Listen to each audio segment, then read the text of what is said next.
Today I'm out here with the NOM, I believe it's pronounced rain, 15-foot 10-weight two-hander. This has really good graphite. It is phenomenal. This thing is ultra smooth, and the thing that impressed me right before I started making this video, I've just casted a handful of times, just started, was how hard the line hits the reel when I cast it.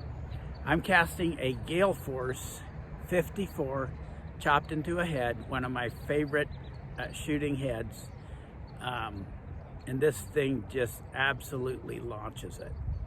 It's very smooth.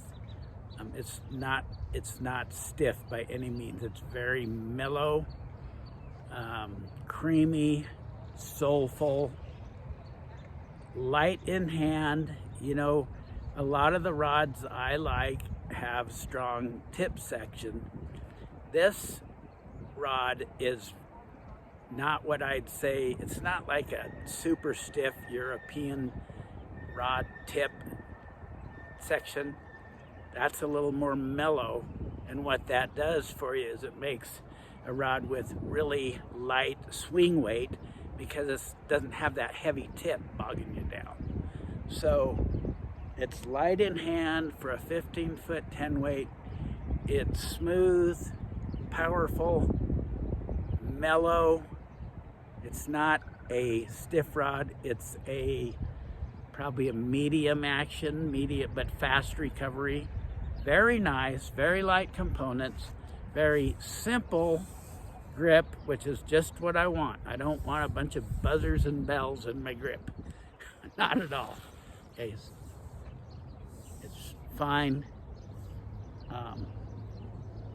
Really a sweet rod. I'll cast it. You won't be able to see the line, but you can hear the reel asking for more or whatever.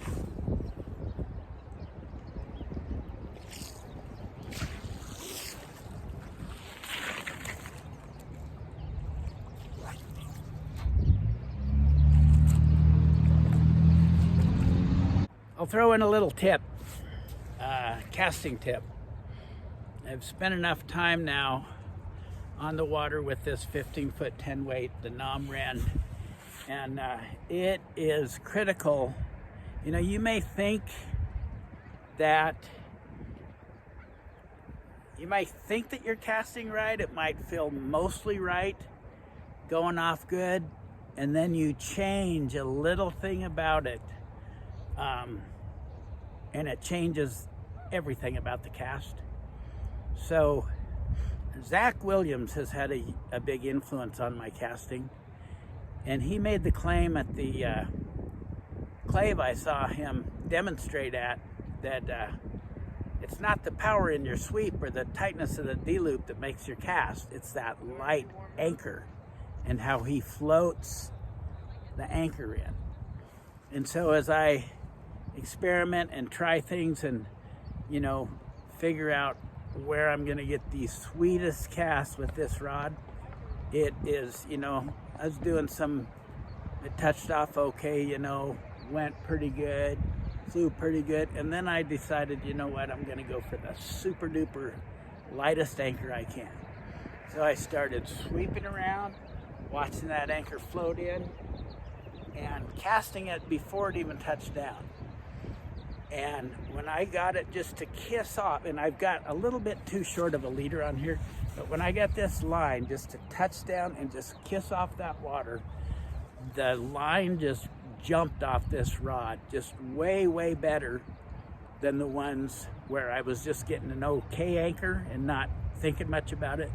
But as I really just watched that anchor, floated it in and caught it just as it was touching down, the line just jumps off this rod. So that's a casting tip if you're a touch and go caster guy. First of all, trying to learn how to touch and go cast, don't do it with an ultra soft sloppy rod, or you're just punishing yourself.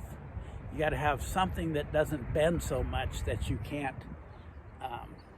I like a stiff rod for learning touch and go. This is not stiff, this is mellow, but so don't choose bamboo or fiberglass if you're going to start touch and go casting. For sure, don't do that. Those are for soulful waterborne casts to begin with.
This is a sweet rod.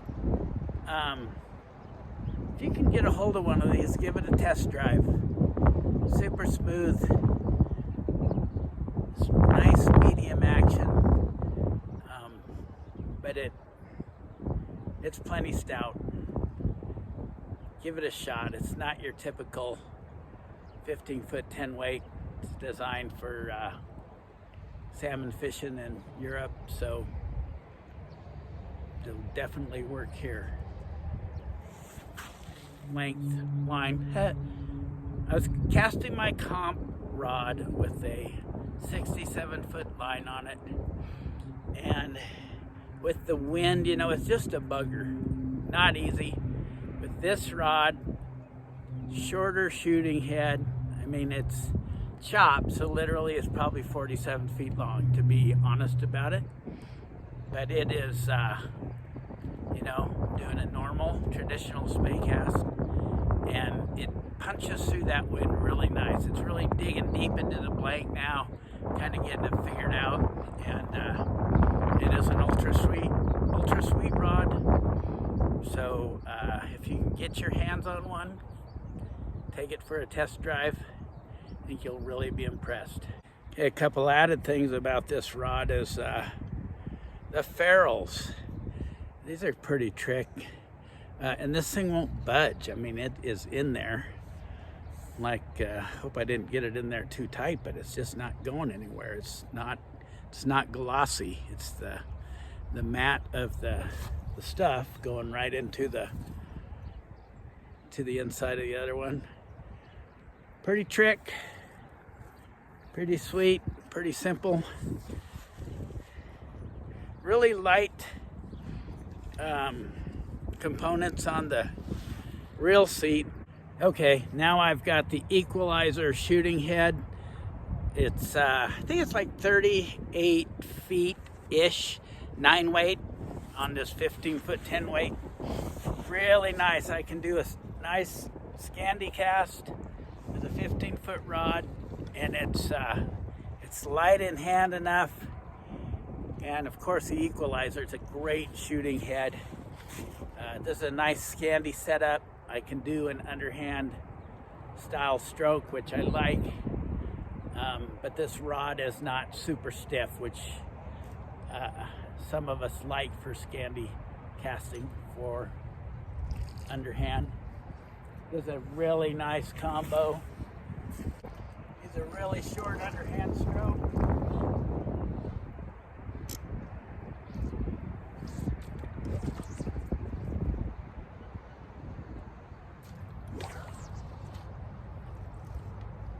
Got a little bit too short of a leader, but nevertheless, if I hit it just right,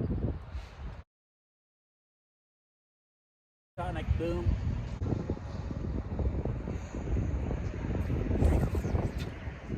Anyway,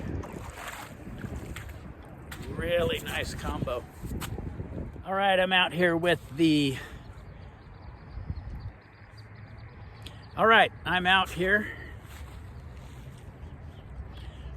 I'm out here with the Nom Ren. I'm out here with the Ron. I'm out here with the Nom. This is the Nom Ren. And this has really high-end, maybe the highest end fiberglass, for Pete's sake. Those are for soulful waterborne cast to begin with, and then later